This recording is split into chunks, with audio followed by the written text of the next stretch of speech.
listening to In the Zone on Sports Radio 1340 WEPM. And welcome back to In the Zone. Fred and Angela on this Tuesday afternoon.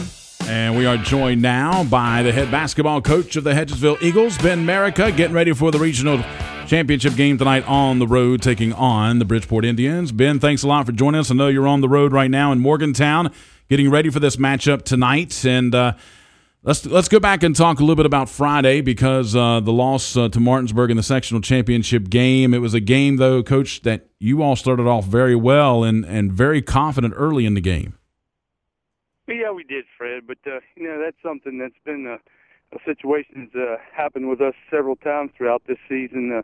Our initial game of the year against Sharando at their place, we started out on a 23-5 beginning, and by halftime it was 33-28, and then we played another game down at Hilton Head in the semifinals against Hilton Head High, and jumped out on them 15-2, and ended up losing by 2 in overtime there.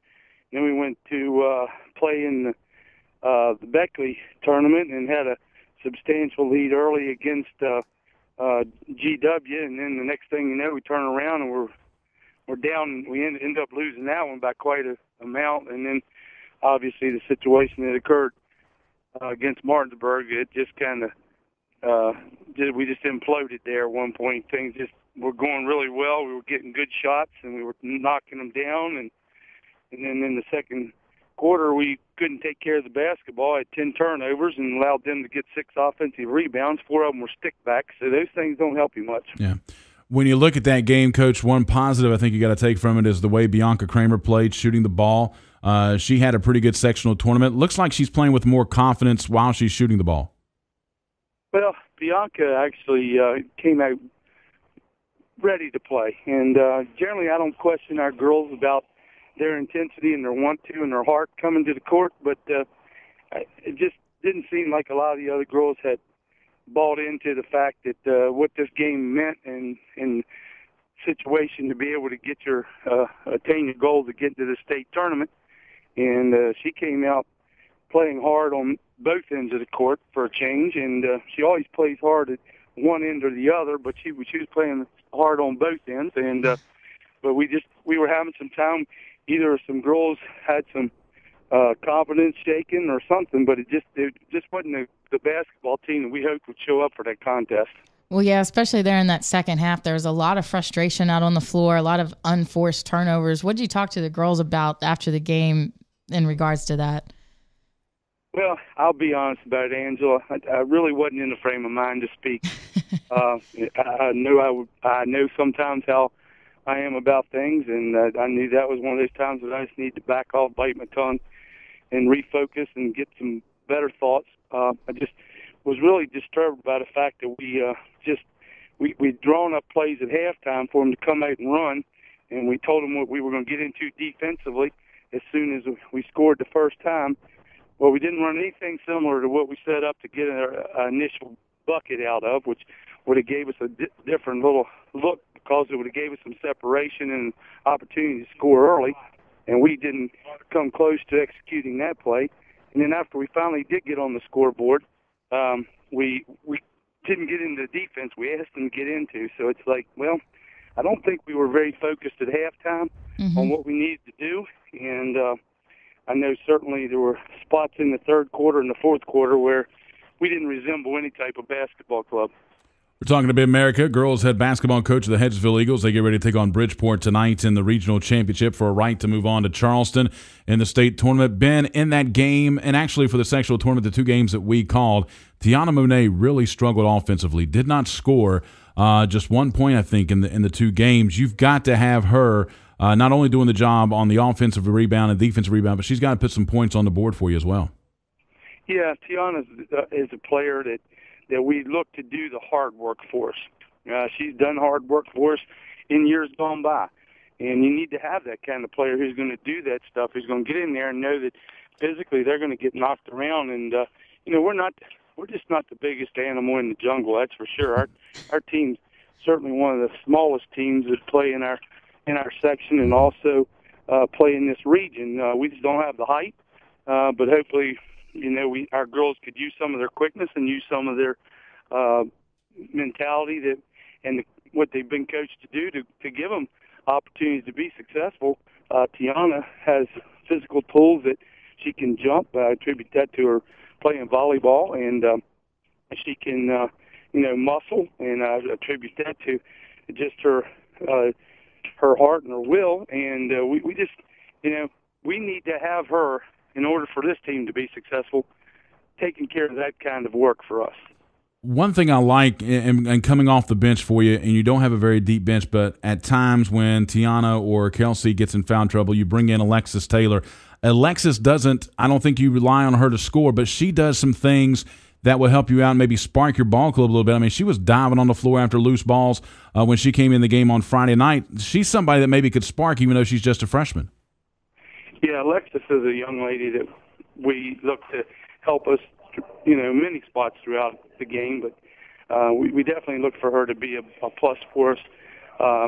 Also in the scoring column, she scores well for us when she is in the game. Mm-hmm. She takes good shots generally, but being a freshman, there's going to be situations where she's going to struggle, and hopefully she can grow up and get some things taken care of, not only the rest of what we have left this season, but throughout.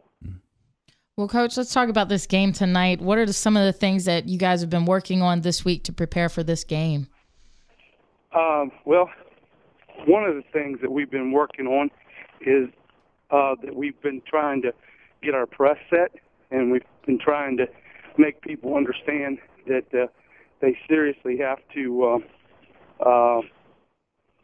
think about what we're trying to do offensively and get into our sets. Mm-hmm. When you look at the Bridgeport Ball Club, 23-1 in the season, only loss was a 3-point loss to Morgantown. They lose 54-51. They've got an outstanding point guard in Mickey Glenn.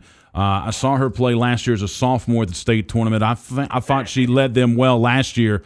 Being just a junior, she continues to lead this ball club.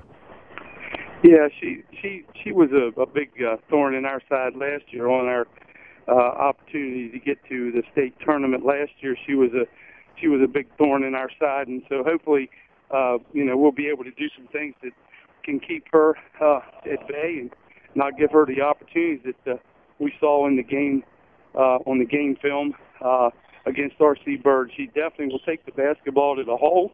In that game, she struggled a little bit from the outside, so we certainly hope that that'll continue.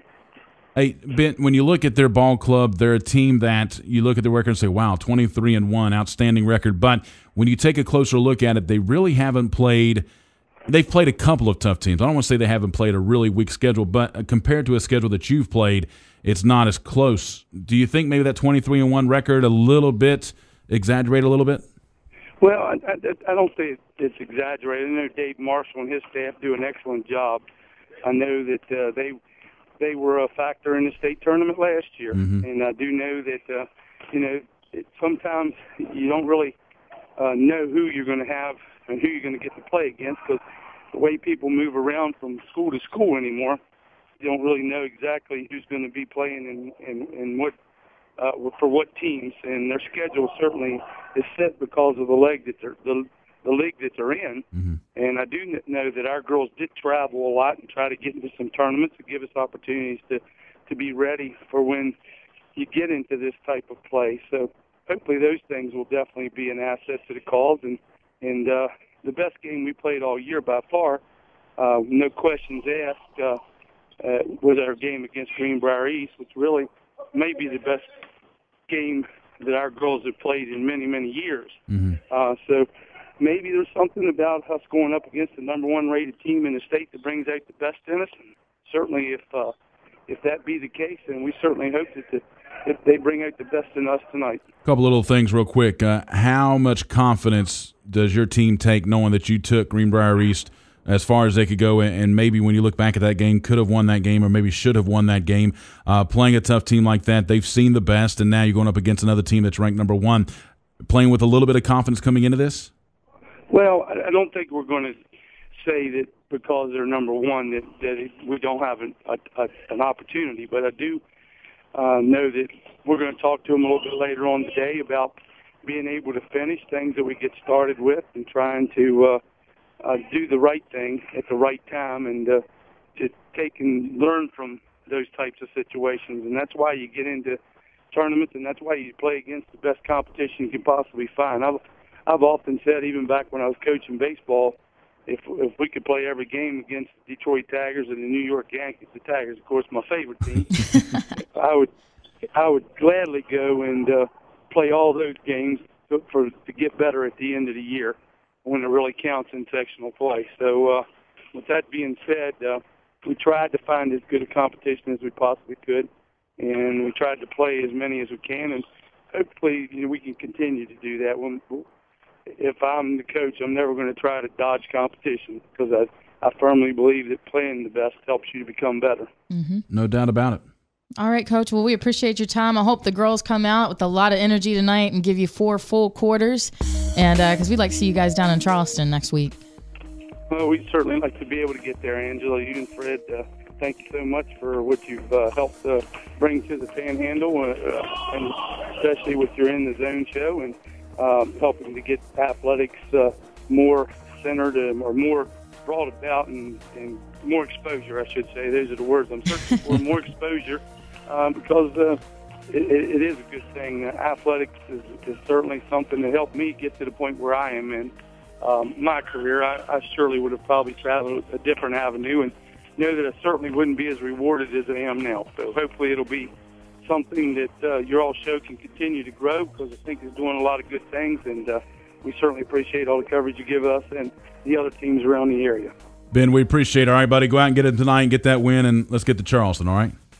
Thank you very much. All right, Ben All right, Merica, head coach of the Hedgesville Eagles. I'd like to see them win tonight. Me too. Hopefully they can get there. Stay tuned. More In the Zone continues next with Fred and Angela right here on Sports Radio 1340 WEPM.